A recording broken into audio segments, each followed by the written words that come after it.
Teman-teman tolong jangan skip video ini karena ini sangat berhubungan dengan apa yang nanti akan saya jelaskan dalam video ini. Saya bilang 2024 ini saya hakul yakin semua kekuatan termasuk partai politik sangat berhitung dan berhati-hati. Mengapa? Karena kalau kalah meleset bos masuk penjara. Makanya. Hah? Apa bang? Kalau kalah masuk penjara ini. Kenapa begitu? Kenapa bang? Loh, masalahnya banyak semuanya kan, semua polisi. Jadi cari suaka bersama-sama. Penegakan nih. hukum itu ditentukan oleh kemenangan politik. Maksud saya kita kan tahu lah, kita nggak usah jadi bukan ya? pura-pura dalam perahu nih. Berarti keperucut. Begini, semua partai politik ini kan bermasalah. Ini jadi headline iya, ini, iya. jadi headline. Wah, Iya kan, headline semua. ini. Jadi partai Pak Idam politik nih, gitu. headline Pak Idam. 2024 ini Iya, semua iya. partai politik pasti berhitung matang, nggak boleh kalah. Kalau kalah masuk penjara. Itu fakta politik Itu apa? fakta politik. Fakta politik. Bukan agenda politik Bukan, perjuangan. itu fakta politik.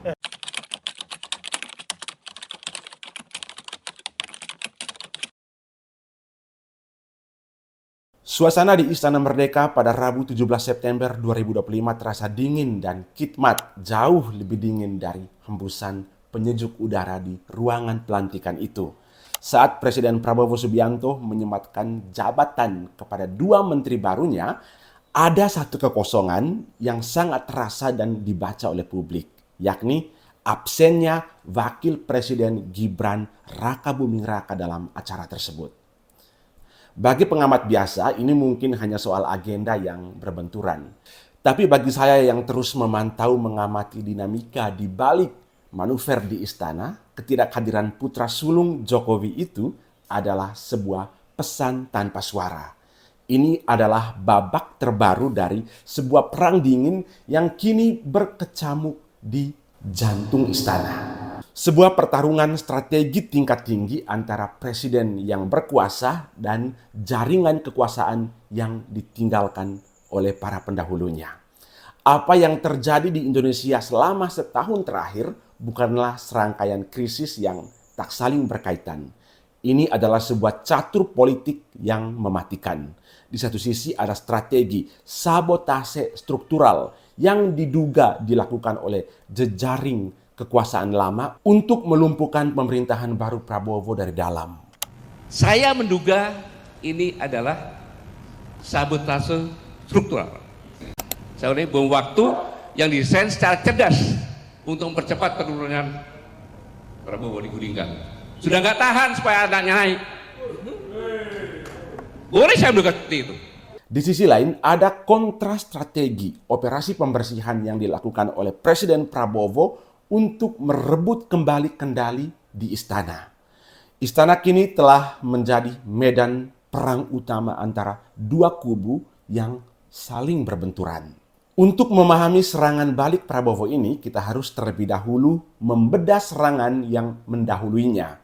Analisis tajam yang pernah dilontarkan oleh Jenderal Purnawirawan Gatot Nurmantio kini terdengar bukan lagi hanya teori konspirasi, melainkan sebuah laporan intelijen yang akurat. Gatot menyebutkan ada sabotase struktural, sebuah metode perang asimetris untuk mendelegitimasi pemerintahan baru Prabowo. Strategi ini dijalankan dengan senyap namun mematikan. Sejak awal 2025, publik dibuat menderita oleh serangkaian luka kecil yang terus-menerus terjadi.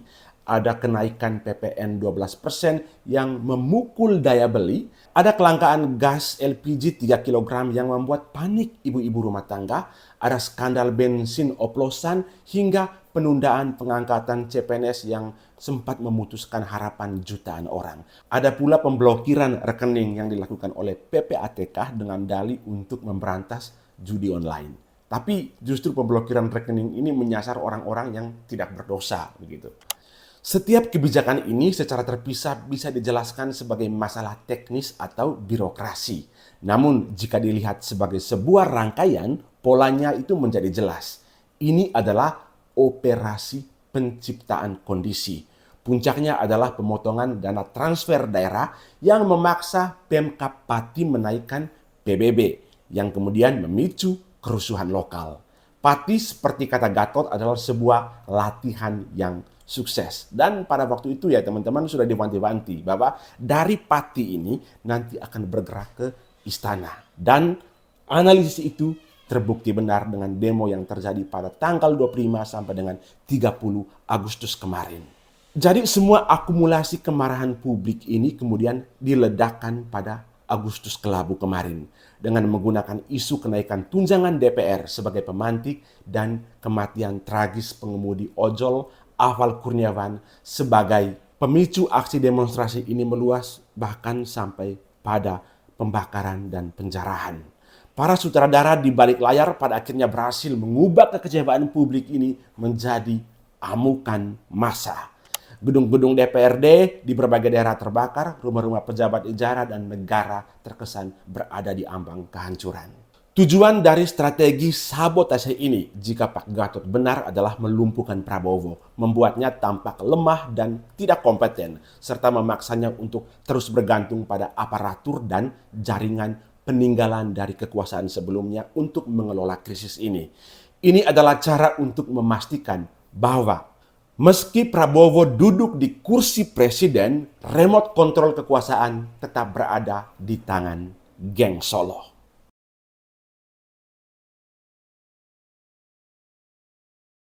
Momen ini tampaknya menjadi titik balik bagi Prabowo. Sang jenderal sadar ia tidak bisa lagi mentolerir musuh di dalam selimut.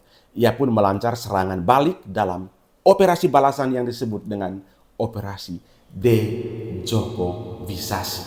Reshuffle kabinet yang terjadi dalam 3 gelombang bukanlah kepanikan, melainkan sebuah manuver pembersihan yang sudah terencana. Langkah pertamanya pada 8 September adalah merebut titik-titik komando dengan mencopot Sri Mulyani sebagai Menteri Keuangan dan Budi Gunawan sebagai Menko Polkam. Prabowo secara efektif mengambil alih kendali atas keuangan dan keamanan negara. Ini adalah langkah paling krusial untuk menghentikan aliran sabotase struktural itu. Tanpa kendali atas anggaran dan aparat, maka jaringan lawan pasti menjadi tumpul. Selanjutnya ia membersihkan para letnan dan kolonel dari jaringan tersebut. Nama-nama seperti Budi Ari hingga Hasan Nasbi disingkirkan dalam lingkaran kekuasaan. Prabowo kemudian mulai mengisi pos-pos yang kosong dengan orang-orang yang ia anggap memiliki loyalitas tegak lurus, seperti menempatkan Jamari Saniago di kursi Menko Polkam. Ini adalah kontra strategi klasik. Jika lawanmu menggerogoti kapalmu dari dalam, maka langkah pertama adalah mengidentifikasi dan mengisolasi para penyabot sebelum menambal lubangnya. Prabowo dengan naluri militernya sedang melakukan hal tersebut. Namun, kubu kekuasaan lama sepertinya tidak diam. Absennya Gibran dari acara-acara kenegaraan adalah manuver balasan yang cukup cerdas. Ini adalah cara mereka melakukan perlawanan tanpa konfrontasi langsung. Gibran dengan menghilang secara efektif memprotes pembersihan yang dilakukan oleh Prabowo dan menjaga jarak aman. Mempersiapkan narasi jika pemerintahan Prabowo kelak akan goyah. Ya, bisa dikatakan suatu saat Gibran bisa memainkan politik cuci tangan. Yang jelas, reshuffle ini adalah langkah pertama Prabowo untuk membangun tim yang lebih solid dan lebih loyal. Namun, perang masih jauh dari kata usai. Jaringan geng dari penguasa sebelumnya masih mengakar kuat di eselon 2 dan 3 birokrasi serta BUMN. Nah, khusus untuk BUMN, Prabowo sudah menyiapkan langkah taktisnya. Jika selama ini BUMN ini bergerak liar sendiri-sendiri di luar sana, tanpa pengawasan dan tanpa kontrol, kini dengan adanya Danantara, BUMN-BUMN ini kemudian dikendalikan dan dipantau lalu lintas keuangan dan kebijakannya. Yang pasti setiap kebijakan, setiap penunjukan jabatan, dan setiap manuver politik kini menjadi bagian dari perang yang lebih besar. Hasil dari perang dingin inilah yang akan menentukan apakah Indonesia akan melompat menjadi negara maju, menjadi macan Asia, atau tetap terperangkap dalam jaring-jaring kekuasaan lama. Dan menurut saya ya teman-teman, saya sangat menyesalkan kalau misalnya antara Prabowo dan Jokowi ini benar-benar terjadi perang dingin. Padahal kan kalau mau jujur bahwa jika kedua sosok ini bersatu, maka Indonesia akan lebih cepat mengejar berbagai ketertinggalan sekaligus mampu mengatasi tantangan dari dalam maupun dari luar. Kalau teman-teman mendengar apa yang disampaikan oleh Pak Budi Ari pada awal video ini tadi, maka dengan jelas ia mengatakan bahwa ketakutan dari penguasa sebelum atau antek-antek dari penguasa sebelumnya itu adalah mereka takut dipenjara karena ada banyak masalah yang melingkupinya. Maka solusi atau jalan tengahnya adalah Pak Prabowo bisa saja mengeluarkan kebijakan untuk memutihkan kasus-kasus korupsi sebelumnya. Tapi dengan catatan pejabat-pejabat lama yang terendus kasus korupsi itu harus mengembalikan keuangan negara. Dan setelah itu jika berani melakukan korupsi lagi, maka akan disikat bila perlu dihukum mati. Dengan demikian, segenap komponen bangsa ini nanti bisa bersatu untuk mengejar ketertinggalan sekaligus bisa lebih memproteksi diri dari gangguan internal maupun gangguan eksternal. Terima kasih teman-teman. Jika Anda sepakat dengan pernyataan saya atau tidak sepakat, silakan berbagi pendapat Anda di kolom komentar.